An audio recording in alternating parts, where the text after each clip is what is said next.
Welcome back, welcome back, welcome back. Welcome back to another episode of Say What Needs to Be Said. I'm your host, Asante, Mr. Pick Six Sammy. I'm your two-time Super Bowl champion, Pro Bowler, all-pro record-breaking cornerback, and the last cornerback to intercept 50 interceptions during the 16-game season era. One thing we've seen about the U is back, but those DBs can't catch a cold butt naked out there in Alaska somewhere trying to fish and catch some wildlife, you know what I mean? But how we doing tonight, man? Thursday night vibes, man. The holidays is over with. Happy holidays, y'all know all that good stuff, man. And the U is back, man. We got to bring on my co-host for the night. My co-host, 2-3 Drees. How we feeling, baby? Let's go, man. How we feeling?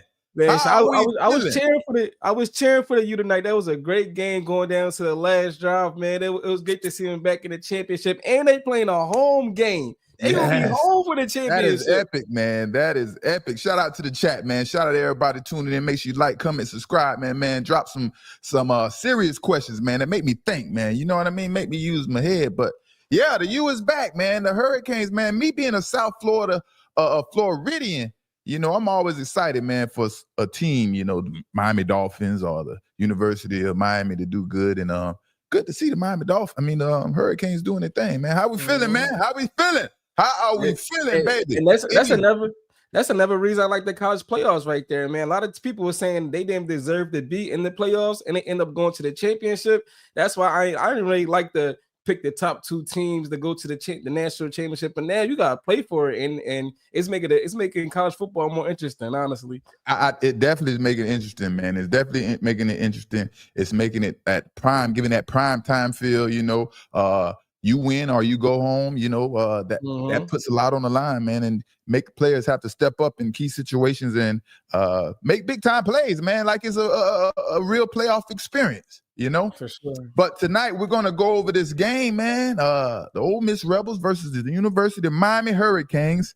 We're going to talk about the wild card weekend coming up, teams we didn't cover in the last live, and we got to talk about Jerry Jones, Stephen A. Smith, and few other things. We got to talk about Cam Newton, man. Of course, you know, Cam Newton, he put out this one little clip to try to prove his point, I guess. But hopefully he is a man of his word and come back to say what needs to be said because, you know, this is where it goes down. Ain't no hiding, ain't no shaking, ain't no editing things out and making it seem like you controlling the narratives and all that good stuff, man. So make sure y'all like, comment, subscribe, man. Let's have some fun tonight, man. Let's ride on out, man. Let's ride on out. Let's ride on out. The University of Miami, the Miami Hurricanes beat Ole Miss Rebels 31-27. And let me tell you, man, this was an exciting game, man. Look at that. University of Miami, UM, 459 yards total offense. And, man, that was just has to do with athletes, man, being on the football field. I did not like how I didn't like the University of Miami in the first half converting on third down, you know, even though they was 11 for 19, you know, most of the game or a lot of the game, many parts of the game, Carson Beck would get backed up on third down and he couldn't figure out how to get it done, basically, you know, but ultimately they won, you know, and he made the plays at the end of the game when they counted, you know. Ole Miss Rebels, you know, they got that young kid, Trinidad. I don't know if he's young or not, man. Trinidad, can't think of his last name right off the rip. He just announced that he's gonna come back next year, earlier this week. So he gonna be playing in college football another year. Yeah, man. I guess that'd be exciting. Trinidad Chambliss, man. I like his mechanics. I like his throwing form. I think he's something. I think he's a quarterback that can develop into a real nice talent into the NFL. You know, if he gets continues to develop and the right coaches surround him. I like what I see from Trinidad Chambers, man. He looks like he's pro ready and can continue to develop and be a much more established quarterback with the right direction. Man. Another thing I noticed he stayed, even though he couldn't use his legs, he stayed strong in the pocket a lot of times, delivering strikes and getting hit at the same time. Yeah. So he's not scared moving too soon. He's staying in the pocket, delivering, but he's still able to move his legs. Yeah. He was you know, he was a little hot and a little cold at times, more cold than hot. In the first half, he was not that efficient at all in the first half, but he came back strong in the second half. I guess started to settle down. He missed too many bang bang plays that are wide open that should easily be connected. But that comes with experience. If you don't know his story, know his history of Trinidad Chambers, he's a backup quarterback that is in the starting role now. He's in the starting role now. Mhm. But let me tell you what's so exciting about these games, college football, man. That last drive, man, and it seems like it's easy to lead a team to seems like it's easy to drive or lead a drive to score 3 points, right, for a college team or even an NFL team. 3 points doesn't seem like much of anything, right? But when a team needs a touchdown, that's when the game gets interesting, man. Like we saw tonight. University of Miami, they needed a touchdown to win this game, and the game was exciting, man. Actually, they needed a field goal to take the lead. They needed a field goal to take the lead, right? To tie it up. The field goal would have tied it up, but yeah. There we go. They needed a field goal to tie it up and a touchdown to take the lead. And these are the type of games that I like to watch, man. They become very interesting, even down to the last wire for Ole Miss and Trinidad Chambers, right? He had an opportunity. He ran out of time. If he would have had maybe 30, 40 more seconds on that clock, there's no doubt in my mind, I think Trinidad would have drove his team down and got the score right back, just how University of Miami did. For sure, because even if you think about that last drive before Miami, Ole Miss was able to go down, score a touchdown to take the lead and get the 2-point conversion as well, because they was actually losing before that. So it went back and forth at that last 2 drives for 2 touchdowns. Yeah, I just think the overall team, right, at the University of Miami has they won that game, the last drive, to get that score. It wasn't no one specific player. It was a team effort. The University of Miami, they played good team ball. I don't know, man. Who is it going to be? Who is going to be in the national championship? Out of the Indiana Hoosiers or the Oregon Ducks? Who will the University of Miami play, or who will they host in this national championship? We got to see, man. I can't wait to see. Who you think, man? You think Indiana Hoosiers can pull it off against the Oregon Ducks? Man, I'm leaning more towards them. I think Indiana's going to be able to do it. They dominated the Big Ten this year, and I think they're going to continue to do it. I'm with you on that, brother. I'm with you on that, man. I like what I saw from Indiana Hoosiers and how they're coaching their scheme and things like that. You can tell a well-coached team by the amount of penalties they make and the amount of mistakes. The least, the team that makes the least amount of mistakes is pretty much the team that is much more prepared and coached better, and that's what I see out of the Indiana Hoosiers. They are a team that is not full of superstars or don't have a bunch of 5-star recruits and athletes and things like that, but they have a team full of, maybe 3 stars and things like that, but they're well coached and they can play sound football together, and that's how you win. And when everybody buy into a program, man, you can make magic happen. You can see right there with Indiana. Yeah, right. Yeah, man. But yeah, what I like about University of Miami, man, they have a good team, right? They have a good team, and on defense, they play really good ball. But at the quarterback position, Carson Beck, for him to be in his 6th, 7th, 8th year, however many years he's been in the NFL, man, he was very average tonight. And he's an average quarterback overall, right? And like I said before, in 3rd and long situation, he looked clueless out there. When they had more than 10 yards to go on 3rd down, he looked very clueless. And, Carson Beck was hesitant to take a shot down the field. When it was long, when it was 3rd and long, right? I seen him hesitant to take he wasn't confident. I'm not sure if anybody was open. If Ole Miss had great coverage, which they did all night, the Ole Miss defensive backs, they had great coverage on University of Miami receivers and things like that. But it didn't seem like he was even attempting to try to get the football down the field. Yes, he was taking his time. It's like he elected to run instead.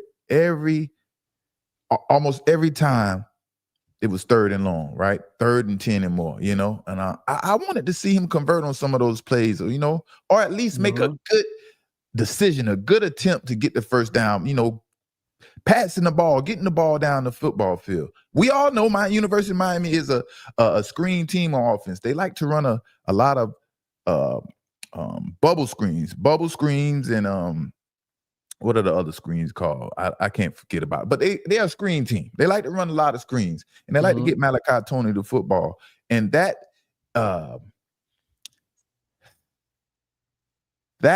takes a lot of pressure off of Carson Beck. Carson Beck, yes, he has to show up and perform. But, geez Louise, what did he do tonight? Man, listen, not only that almost hurt Miami today, but you talked about earlier being a disciplined team. Miami penalties, man. They almost had like 100 yards in penalties, and a lot of them was dumb penalties, like late hits after the play is over. Man, they shot themselves in the foot a lot tonight, and that almost hurt them. But not only that, those drop interceptions. You talk about dropped interceptions, man. It was going straight to their hands, man. Number 24, boy.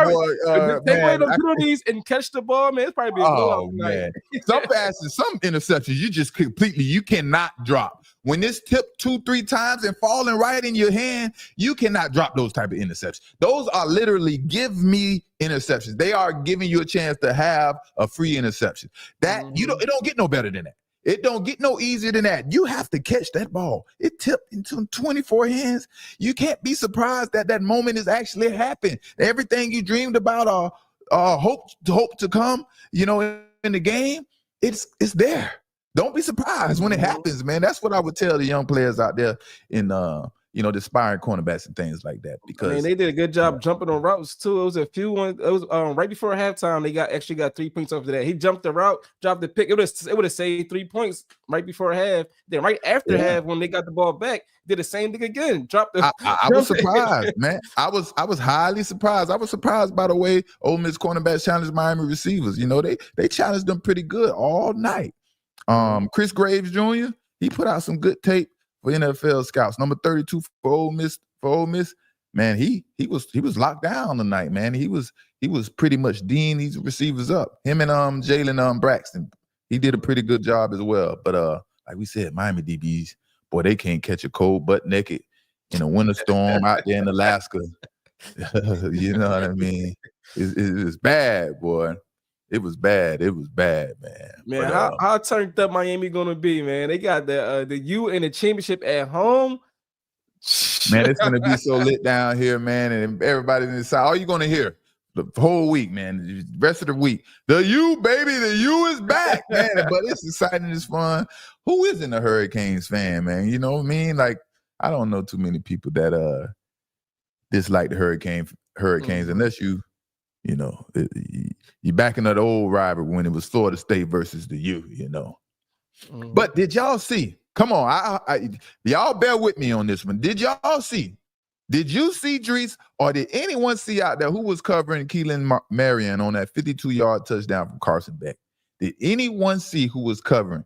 Man, Marion? What's crazy is I actually turned my head and turned back, and I was like, they scored? What happened? Bro. Listen, Ole Miss took a chance. I don't know if they didn't have an opportunity to substitute nickel, dime, or what. But that play, that 52-yard touchdown on the defense cost pretty much Ole Miss the game. They had the audacity. Ole Miss had the audacity to put number 6, TJ Daugherty, on a linebacker. He's a linebacker. Number 6 is a linebacker on a receiver in man-to-man coverage and expect him to hold up. I'm not even talking about the safety biting on something and vacating the middle of the football field. It's no way you put a linebacker that weighs 240 plus pounds, runs a 4.7, 4.6 40 on a Division I wide receiver and expect him to hold up. What was Ole Miss doing? What route did Ole Miss expect TJ Daugherty to cover? What was it? He was in bump and run coverage. It was a 3-man wide receiver set with the wide receiver. You know how they have a wide receiver in the front of the set, then they have the 2 receivers in the back. He was locked up on the front receiver. What in the world was going on? What was Ole Miss thinking? Oh, they thought the bubble was coming. That was horrible, man. That was horrible, man. That was horrible. But let's check out these stats, man. Carson Beck, man, 23 of 37, 268 yards. You take away Malachi Tony's bubble screen. Not sure. I can't. You take away Malachi Tony's screen. I think that went for like 30, 40 yards. And then the 52 number 0, our receiver, I can't think of his name real quick, but you take Keelan away, Marion. Keelan Marion. You take away his 52-yard pass. I mean, you got a pretty average day from Carson Beck. You have to depend on his running game and the offense and how the physical nature of his offense to get this victory, you know? Then you got Trinidad Chambers, right? Is that a picture of him? 23 or 37, 277 yards. He turned up pretty much in the second half and started putting together a few good drives to get his team in the game, you know? But I think Ole Miss played a pretty good game. Played a pretty good game. I just don't know about the University of Miami moving forward. Like you said, I'm talking about teams that are coached well and don't get penalized that much. That was too many penalties given up. You think Lane Kiffin regret leaving so early to go to his new job? You think he like, damn, man, I got a chance. If I was there, we could have made it to the championship. That's a good question, man. That's definitely a good question. And he could feel like that as a coach, as a competitor. I know he was watching this game saying to himself like, man, I would have ran this play on in this situation. Man, why they didn't do this? Or man, X, Y, Z, you know, and he definitely feels like he could have been a difference maker in this game. And, you know, life goes on. But at the end of the day, I think everyone who was affiliated with this situation that Lane Kiffin created, him not being the coach there no more and leaving and going to LSU, they have to be happy and excited about the way they played and competed, even though they didn't make it to the national championship game, which what everybody wants to be a part of. They need to be excited, you know. Because they honestly could have gave up in the first round. Like, damn, my coach left us, felt sorry for themselves, but they actually prevailed and got all the way to the Final Four. So, man, shout out to Ole Miss for going out there balling and playing with pride, for real. There you go. And that kicker, man, for Ole Miss, man, Lucas Canario. Lucas Canario, man, he nailed that 58-yard field goal, and he kicked it with ease, even though he missed one. And I feel like 50-yard field goals should be easy. Like that should be a piece of cake nowadays for college players. Not so much college, but maybe NFL. You know what I mean? But does anyone know the national record, the history? The record for the longest field goal in college football. College football? No, I know. Take a guess. How long does anyone think the longest field goal in college football was? 60. Not quite.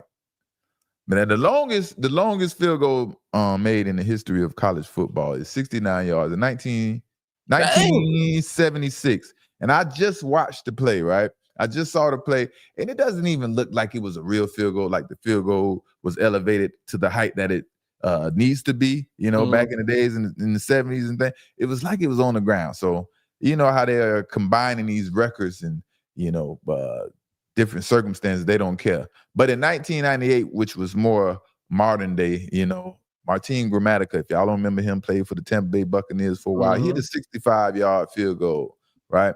And I have no doubt in my mind that kicker for Ole Miss, Lucas Canario, he can kick a 65-yarder with ease, baby. He is going to be, he's going to be a top pick someday, sometime soon, baby.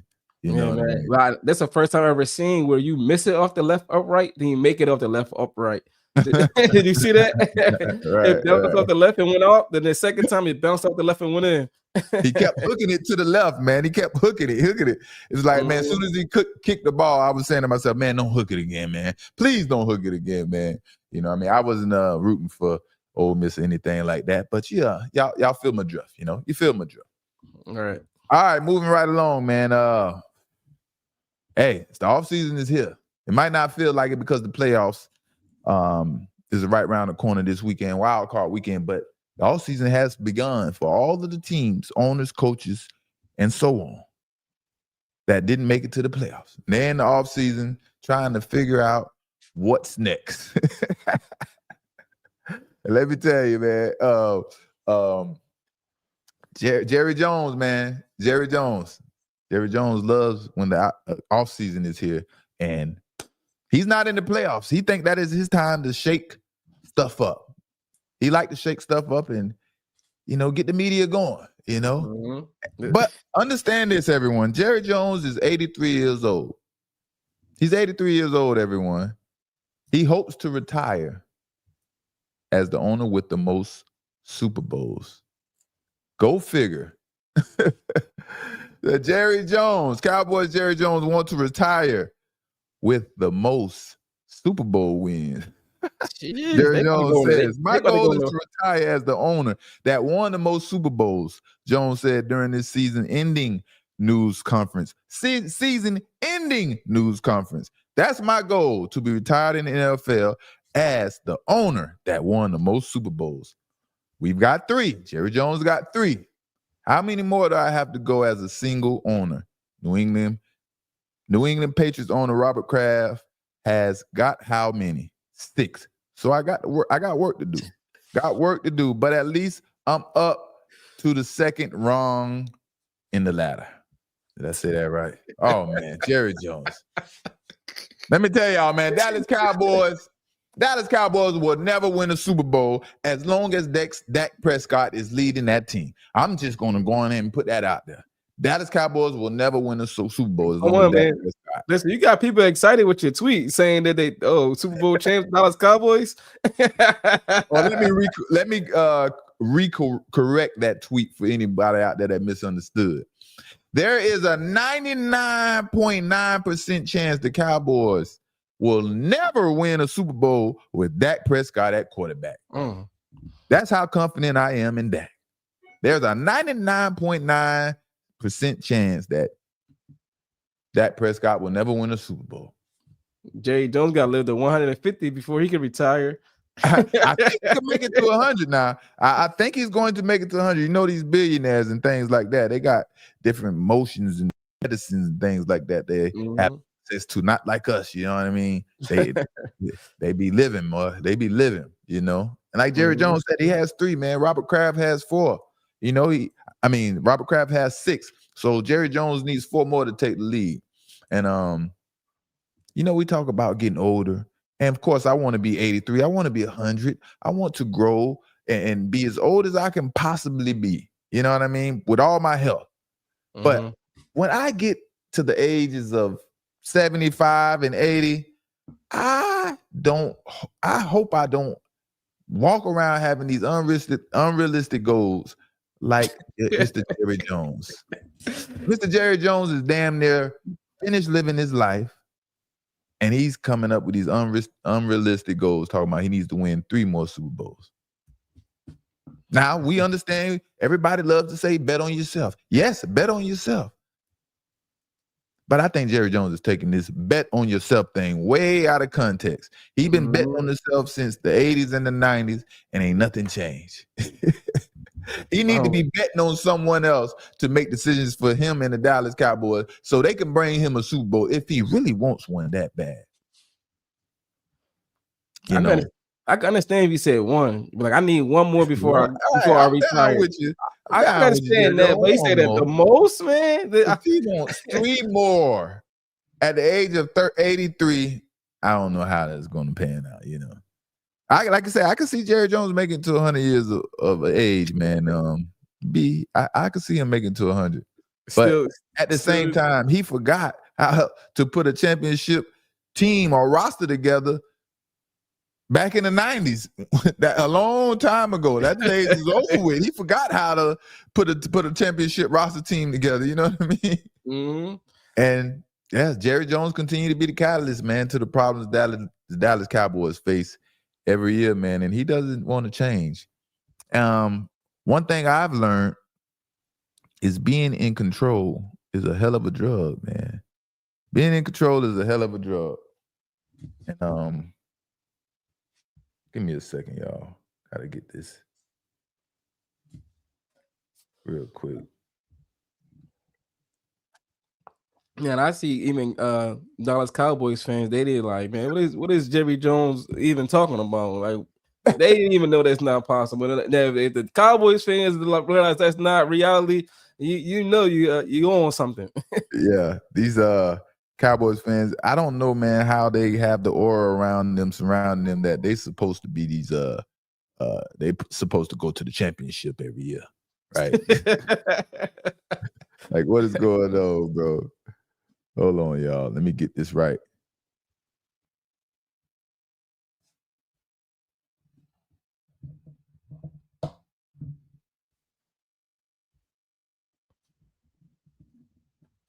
Where's my clip, man? Where's my clip at? Y'all hold on real second. 1 second for me. Get this right for y'all real quick. We got to see. Somebody said, "Fuck Miami, FSU all day." They still rocking with FSU. FSU, man. Oh man, gotta let that go.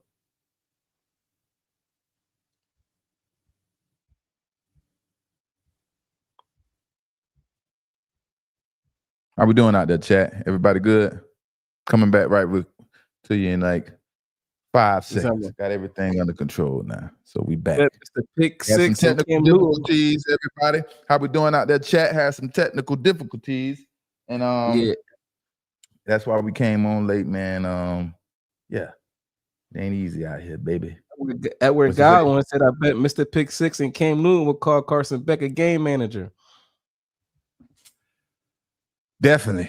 If y'all, I hope, man, how many of y'all out there seen the interview or seen the show with me and Cam Newton? I hope y'all seen it and understand my perspective of this whole game manager and game changer type thing. And he has to be a man of his word and come to say what needs to be said. And we're going to break it down and we're going to really debate about it and talk about it. You know, his show was a little controlled. He controlled the narrative, you know what I mean? He's not getting into too many debates on the show and things like that. He's just going to say what he needs to say, ask some questions. And that's how it went between me and Cam. And I think it got real interesting. We had a good dialogue.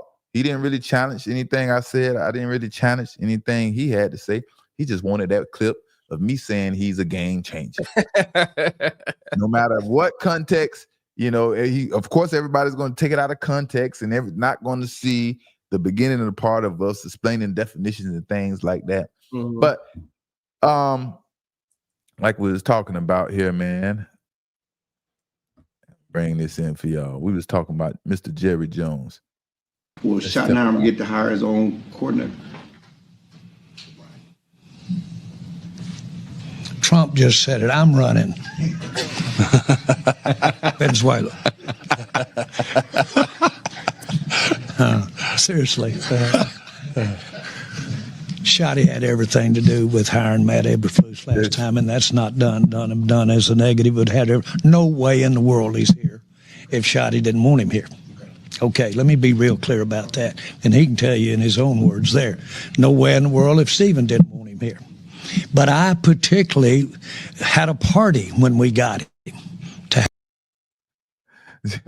Hey, they up there laughing, boy. Jerry Jones wasn't laughing. He was dead ass serious, boy.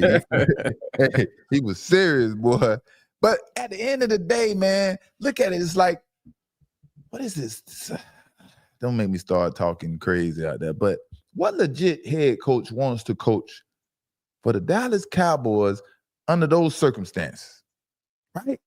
What legit head coach? Legendary head coaches. Let's think of it. You got the Bill Belichick's. He definitely is not coaching under those circumstances. I don't know who's available. John Harbaugh. I mean, who would want to coach under those circumstances? The people that have. I was going to say the same thing. The coaches who have came there and gone since the 90s, that's who's going to coach those teams. That's exactly who wants to coach those teams. And you know who those coaches are and their character and things like that? Let me break it down to y'all. Basically, first, the coaches that are outdated and basically looking for a check. Mm-hmm. That's the coaches that Jerry Jones land. I'll deal with your bull crap because I'm not successful. I can't be as successful as I once was, and I'm just looking for a check. I need to stay busy. I'm not ready to retire, stay home, and have nothing to do, you know? And I wouldn't mind letting Jerry Jones make the decisions for me. As if I was the head coach, if he wanted to for a year or two. You know what I mean? Mm-hmm. Hey, you can make all the decisions. You can sign any player personnel you want. You can draft. I'll sit back and just coach all the players you bring. Give me a year or two. You won't be too excited about the team and the record at the end of the season. But long as Jerry Jones is happy, that's all that matters. Man, I've been watching it for this season. They doing the Hard Knocks with the NFC East, and the only owner that's in every single episode is Jerry Jones. I'm like, why is the only owner in every single episode? Ain't no other owners hopping in the episode, talking, giving their 2 cents, but Jerry Jones makes an appearance in every single episode. Jerry Jones said it, man. He's like, man, hey, man. I ain't doing no show on Dallas Cowboys when we not in it. I use the media to bring more attention to the Dallas Cowboys when it's quiet out there, and the media space in the NFL, they need someone to spice things up. Jerry Jones says, I'm your guy. I'm going to spice it up, and I'm going to always keep the attention on the Dallas Cowboys. Shout out to the Dallas Cowboys. Let's see how the future goes. And now they're looking for a defensive coordinator. So a lot of teams looking for coaches, man. This be crazy. Man, you ain't make the playoffs, you need a new coach, basically. Exactly. All right, now we want to talk about Stephen A. Smith giving it to the Jets straight raw. He wasn't holding back, boy. Stephen A. Smith, you hear me? You know, and two things I thought I would never see happen in my lifetime. There's 2 things I thought I would never see happen. I thought the world would never shut down like it did during the pandemic. And NFL defense play a full season without registering at least 1 interception. Man, can you believe that? With a D-back as a coach? Period. Just the whole that makes it even worse, but Jesus. And you play Tua twice a year. And you play Tua twice a year. Oh, that makes it even that's terrible. You mean to tell me you played a full season and not one player on the team registered 1 interception? Like he didn't catch the ball, tip pass or nothing. A tip had like, and you know what, man? Let me tell you, Sauce Gardner, he got out of New York early enough to basically excuse himself or excuse his affiliation with this historical mess. This historical stat, because this is a mess. You know what I mean? But at the end of the day, Sauce was a part of this defense. So, hey, he's a part of that history. That's just a terrible stat for anyone that played for the Jets defense during the 2025 season to be affiliated with or a part of, man. Woo! That is not a good look. Mr. Ball, Mr. Pick Six himself, Mr. Ball Hawk. Man, any defense I played on, I'm definitely going to get 1 or 2 interceptions. That you'll never have to worry about that. In a 17-game season, too. Yeah, more games. Exactly. All right, now Stephen A. Smith, he's going off, man. Like I said, he isn't holding back. Stephen A. Smith said what need to be said on First Take. Stephen A. Smith said what needed to be said on First Take, right? And New York Jet fans aren't happy. Some of the players aren't happy as well about the show and how he's exposing this team and basically giving it to them raw. Like I said, the people in New York basically feel like Stephen A. Smith is sabotaging their team. And let's listen to what Stephen A. Smith had to say. Number 2, let me say this, and I'm damn near serious about this. I'd eat something to provoke myself to have food poisoning where I'm like garbage before I'd play for the Jets. I'm telling you right now, whatever I could do to be alive and be okay in the end, but to ruin their thoughts of ever wanting me on their roster, I would do. And damn it, I'd go back to college before I play for the Jets. They are a football atrocity. They are awful. I mean, straight garbage. I am a black man that is consistently pushing for opportunities for black coaches throughout the years. I have done that. It's gotten a lot better than it was in the past. And I'm saying it hurts me to say this, okay? Ain't no way in hell Aaron Glenn should still be the head coach of the New York Jets. They were horrible and digressed. Damn near nosedive. We talk about Alabama waving the red flag. Was it red flag? White flag. White flag. White flag. Okay, white and red. Damn it. Listen, in New York is the green and white. You understand? Fireman Ed and the whole crew. I mean, the people that have passed away root for the Jets. I mean, there are people that passed away root for the Jets. They are horrible. Horrible. Okay? Horrible. And they are the place to go if you want to sink. If you want to dissipate, if you want to just rot away, they are horrible. I wouldn't listen, if I was a parent, my child wouldn't even go to the draft. I'm not playing. I'm not playing. You cannot. And Woody Johnson. All right. That's enough of Stephen A, man. Stephen A. Smith giving it to him raw. But I don't hear one lie told, you know? I don't see or hear one lie told by Stephen A. Smith. You agree with him fully. You'll do the same thing. Pretty much, man. Especially if I'm a quarterback coming out of college, a young quarterback, you know, declaring after my junior season. And, man, but think about it. You know, the Patriots were the same way last season, right? And they made a change, and now it's like the Patriots are the attractive team to want to play for. The same thing could happen for Aaron Glenn, but he just left such a horrible taste in everyone's mouth by the moves he made and the team that was out there on game day, you know? The only thing that is attractive about playing for the Jets is the opportunity to throw to Garrett Wilson. That is the only thing that is attractive besides the New York media, and we know how the New York media can hype anyone up. But Garrett Wilson is the only attractive thing for players, mainly a quarterback, to want to play for the New York Jets. Any other position doesn't have an ounce of attraction at all to come join the New York Jets. At all. I mean, running back, cornerback, defensive line, linebacker. Why would you want to play for the Jets? What incentive?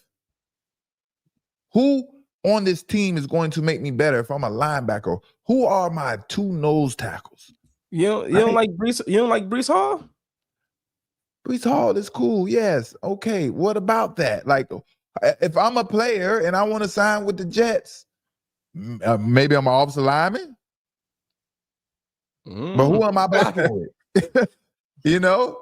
Yeah. But like I said, man, this is I'm surprised, like Stephen A. Smith said, I'm surprised Aaron Glenn is still around after this horrible mess he, displayed out there on the NFL field. That was terrible. And usually that first impression is the only impression. And he left a horrible impression, man. And his biggest mistake, man, that brother to brother, that brotherly love, man. His biggest mistake, man, was believing in Justin Fields. Whoo, that was a bad, horrible mistake. Aaron Glenn he chose to believe in Justin Fields and hoping he could be a franchise quarterback or something like that. I just wanted him to be a competent quarterback. Aaron Glenn was hoping he could be a franchise quarterback. That's how he signed him to a lucrative deal where he's supposed to be the franchise quarterback. Yeah, don't forget, man. Preseason, I believed in him too, man. I ain't gonna lie.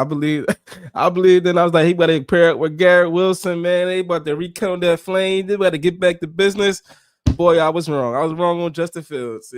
Man, he can't even get 50 yards. I don't have a freaking clue what Aaron Glenn could have possibly saw in Justin Fields. I don't have a freaking clue. But he chose to sign him in his first year as a head coach, and he's paying the consequences. That was a big mistake. That was a huge, terrible mistake. Where and Aaron Glenn is fortunate to still have his freaking job. I was getting ready to say, man, like if you Aaron Glenn, where do you start off to make that team better next year? Like it's so much. It's so much like to work on. You start with the quarterback. Like how do you replace that? Like with who? Bro, he had who was the backup quarterback? Had Justin Fields and Tyrod Taylor, bro. Like he's trying to get fired. He didn't want to keep the job. He tried to get fired, Yeah. And like Stephen A. Smith said, he said they digressed, they went backwards, they took a nosedive. I like to say they went from shit to sewer mess. They went from just plain old shit to a sewer mess, you know what I mean? And even the owner, man, that's what makes it so bad. Even the owner, if y'all remember the owner, Woody Johnson, he came out, he was taking shots at his own team. Remember, he antagonized Justin Fields, basically, the quarterback of his team, about being able to complete a freaking pass. Aaron to turn it around. Well, it looks like he's turning around parts of it. You know, it's hard when you have a quarterback with, with a rating that we got. You know, I mean, he has the ability, but something just is not jiving. But if you look at any head coach with a quarterback like that, you're going to see similar results if you go across the league. You have to play consistently with, at that position, and that's what we're going to try to do for the remainder of the season. So what gives you hope then? Just to give hope. I just think defense, special teams are doing better. Defense is pretty He's good. clueless. If we can just complete a pass, Woo. it would look good. You got to complete some passes. You got to convince them that you can do something. Otherwise, it's hard to have have a game that you can win. What do you say to the fans who've lost? Did you hear that, Dries? Can we complete a pass? Can we complete a pass? What does that sound like is happening in the draft coming up?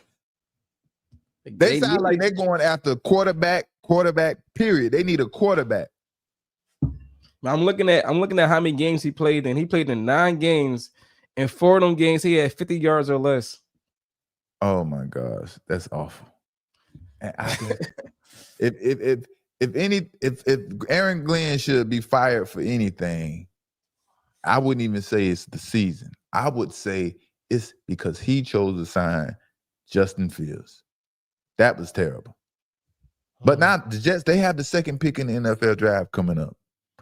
And we all know Fernando Mendoza is probably going to be selected by the Oakland or the Las Vegas Raiders. I still call them the Oakland Raiders. Las Vegas Raiders.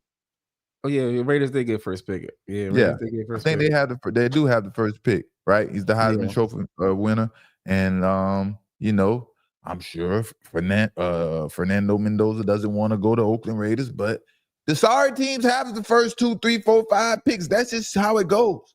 And the number 2 pick, Oregon Ducks, who we will see tomorrow, the quarterback for the Oregon Ducks, Dante Moore. That's who the New York Jets is probably going to select with the second overall pick. And he isn't happy about it. He's complaining already. He said, everyone tells you come out your junior year, you're going to play for the New York Jets. Go have fun, enjoy yourself. He says, don't listen to these people. It's a must that you do not listen to these people. That's a arch man that said, I'm staying in college. I gotta wait till next year. I keep getting my NIL money. Exactly. There's so many different options at these times and these days of playing college football in the pros. Like when we was coming out, we was thirsty to get the NFL because we had so many things we needed. We need cars. We needed to help family member pay bills and things like that. Now you can be a millionaire in college, Right. Some things are different. You could be a millionaire. You actually lose money going to the NFL. Right. You can lose money making a bad decision and going to the NFL too early, right? And you could be collecting. Like Johnny Manziel. But if Johnny Manziel was around during his NIL era and the type of money he was making, having staging his own signings, card signings and things like that. Oh man, Johnny Manziel with his popularity and things like that. It would be amazing, man. It'd be crazy, man. But yeah, man, shout out to the U. The U is back, man. Happy to see the U, man. They're gonna be in the national championship. Woo! Shout out to the U, man. And I'm ecstatic to see who the U is gonna be hosting in this game, man. But yeah, man, a little short piece tonight, man. We ain't gonna hold y'all too long, man. I hope y'all enjoyed the little show tonight. You gotta get your predictions for Wild Card Weekend before we go. Oh yeah, let's get into it. Let's get into Wild Card Weekend, man. Let's get into Wild Card Weekend. Y'all know me, man. Wild Card Weekend. All right, who we have first? Who we have first here? Who we have first?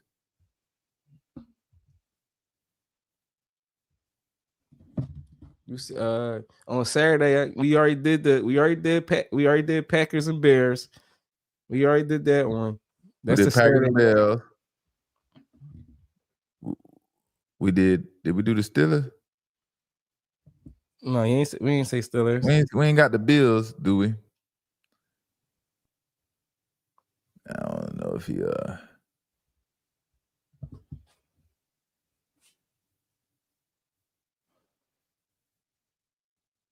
I ain't got the graphic, but Bills versus the Jaguars, man. My predictions, man. Let me just tell you, man. We'll talk about it, man. I don't have any graphics, but let's have some fun. Wild card weekend, the road to the Super Bowl, baby. To me, man, this is a make or break year for Josh Allen and Sean McDermott. Sean McDermott is the head coach for the Buffalo Bills, right? And I've been saying this for pretty much 2 seasons. This is my second season saying Sean McDermott has to do something with this team and Josh Allen, or they need to separate. And Buffalo has to at least make it to the AFC Championship for this season to be considered successful, in my opinion. And Josh Allen is a one of one. He's a once in a lifetime type athlete quarterback to have on your team, right? I would consider him one of the most talented players to ever play the position, if not one of the most talented players, you know? Mm-hmm. Who is the more talented player at quarterback than Josh Allen that ever played the game? Can anybody think of one? I think he's probably the most talented. And I would feel more confident with Buffalo winning this game if this game was played in Buffalo, but it's not. It's in Jacksonville. So you see where I'm leaning at, you know? Mm-hmm. Trevor Lawrence. I don't think Trevor Lawrence is going to be able to match Josh Allen's energy by making plays. You know what I mean? I don't think he's going to be able. I think Trevor Lawrence is going to match Josh Allen energy by making plays with his legs. You know, Josh Allen is a hell of an athlete. He's Superman. But Trevor Lawrence, man, he finished the season close to 400 yards rushing. And a lot of those rushing yards came late in the season when he was competing and fighting for that, what is it, the AFC North title? AFC South title. And man, he was fighting. He was doing what he needed to do to rise his team up to the top, rise his team to the occasion. So I'm looking forward to this game, man. I just think Jacksonville doesn't get the attention that some of these other teams are getting, but they are the real deal, especially on defense. I bet a lot of people don't understand how good Jacksonville Jaguars are on defense. They're so good, so don't expect James Cook to have one of those good days rushing the football. Don't expect that. Mm-hmm. The Jaguars last 5 games, they played. I think they played the Colts twice. They played the Broncos, and some other teams, and they held all of these teams to under 100 yards rushing, if I'm not mistaken. Maybe the Broncos or someone got barely over 100 yards, but there was no player that had 100 yards rushing. And the team in total barely, if they did make 100 yards, got 100 yards rushing. Mm-hmm. That's how good the Jacksonville Jaguars on defense. And this doesn't have anything to do with Trevor Lawrence. They are elevating Trevor Lawrence's game and the Jacksonville Jaguars. But I got bad news for Josh Allen, man, and the Buffalo Bills. Buffalo Bills lose this game, man, and Sean McDermott is going to be relieved of his duties as the head coach. Either something changes at the head coach position or Sean McDermott trades Josh Allen and Buffalo Bills start to rebuild and look for the future. And they've realized they can't get it done with Josh Allen. They just need to start over. Josh Allen should be excited because the teams that always knock him out the playoffs aren't there. The Ravens aren't there. The Chiefs aren't there. The Bengals, who beat them in the AFC Championship, aren't there. But I got bad news for you, Bills. You better run into Trevor Lawrence and that red hot Jacksonville Jaguars. I'm with you, man. I got the Jaguars winning this game. And it's crazy because it's like, oh, man, Josh Allen don't got to worry about the teams that have been beaten in these past years. Yeah, but listen, it's some other teams out there that's young and hungry and they ready to compete. And I don't think that for a whole team, like Jaguars, they're a more whole complete team. Like you said, they got a good defense. The offense been clicking lately, but I don't think the Bills have enough, man. I don't think the Bills got enough to keep up with them. I like Jags. Yeah, I like the Jags too, man. Surprisingly, man. Jaguars are they the least popular team in the NFL? Probably so these days. But man, yeah, I ain't gonna hold y'all up, man. I don't have the graphics and they don't have my swag right tonight, man. We was a little off tonight, man. Can't present to y'all how I want to and get it cracking about this wild card weekend. So we'll catch y'all up next time, man. And yeah, man, shout out to the chat, man. Shout out to everybody tuning in and enjoying yourself, man. And we're gonna see y'all next time. I'm Asante, Mr. Pick Samuel. It's your boy 2-3 Trees. All right, and we are